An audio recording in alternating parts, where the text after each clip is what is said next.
Coaching je novo područje učenja i razvoja i predstavlja formu promjene kroz koju se pojedinac i tim razvijaju. Sve velike firme poput Googlea, Microsofta, Pepsika koriste usluge coachinga.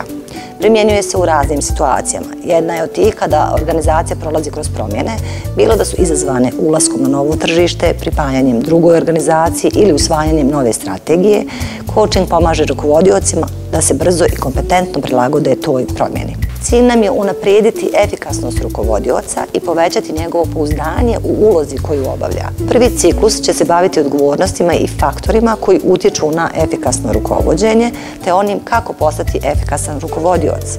Drugi, tehničkim karakteristikama rukovođenja, odnosno upravljanjem vremenom, stresom, postavljanjem ciljeva i delegiranjem, a treći, ključnim koracima kontinuiranog razvoja i rješavanjem konflikta. Dobro nam došli!